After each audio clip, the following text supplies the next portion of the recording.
question for today, maituturing bang unprofessional ang pagsusuot ng makapal na makeup at pagkukulay ng matingkad na buhok? Kapag Ayan. siguro empleyado ka, maituturing bang unprofessional ang mga pagsusuot ng makapal na makeup at pagkukulay ng matingkad na buhok?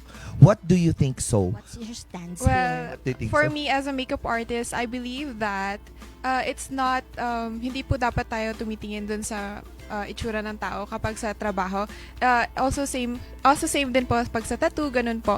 But of course, nasa sa atin din po na dapat appropriate yung makeup natin. Mm-mm. Yes. And sa hair naman po, kapag sa students, naman po, pagkadating sa rules, ayun po, you can color your hair but make sure na it's ano pa din sa code, sa student school. code, ganun po. Kapag sa work naman po, if yun ang sinabi ng company, you have to respect that. Yes, Yes, exactly. po. Pag sinabi naman kasi nila na punta kayo ng work tapos kailangan no makeup look, wag ka namang dumating doon na yung kilay mo Diba? kahaba ng session road, 'di ba? Wag namang ganon. Okay lang siguro yung kilay kasi yan ang importante sa Oo. mukha talaga. I-frame niya kasi yung mukha mo, Miss Totoo Bea. kapag wala kang kilay, Walang Yes buhay. po, ang laki po ng ng impact ng kilay sa mukha. 'di ba? Opo. Sinasabi ko kaya nga nagpa-shave ako Bakit? para madrawingan lang. Nadrawingan, oo. Para madali na lang. Pero I think it's not even what you call unprofessional kapag makapal yung mukha or makapal yung Grabe sa makeup pala at ako or matingkad yung color. Disrespectful lang yun sa rules ng isang company, ng school or yung mismong nagsabi yung mga bosses ninyo na wag gawin. Yes So po. that's being disrespectful kasi I think yung kapag unprofessional or unprofessional Yes naman po, it sa talks work about, ethics yes po, sa ethics.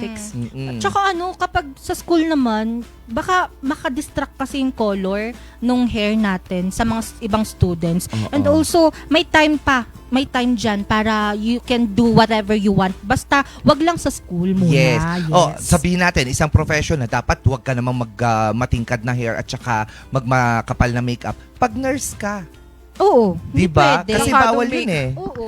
Actually, Hindi pwede. bawal. Yes. Oo, sa kanila. Kung Makaka-apekto magme-makeup naman ka yan. man, Oo. super fresh lang dapat. Tapos sa hair talaga, pinagbabawal nila ang may color. I think bawal din sa kanila ang lashes. Syempre, Yung- Yes. kapag nag-fall off. Fall out. Yeah. Hindi rin Tapos pwede. nasa Ano sa- operating room ka. Tapos bigla, Sanitation. totoo yan. Tapos biglang pumasok yung isang pilik mata mo doon. Di Nung ba? Xerox tuloy yung nasa isip ko. Na-scan. Nag-CT scan or something. X-ray yun!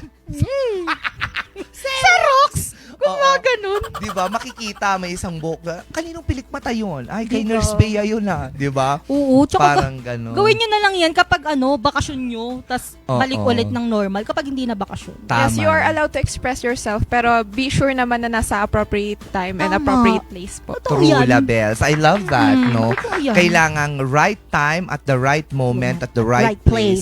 and with the right person. Yeah. Hoy! Inspired na naman siya porket nagsanasinto. Hoy, hindi Ay! no. Ay, shoutout nga pala kay Denver.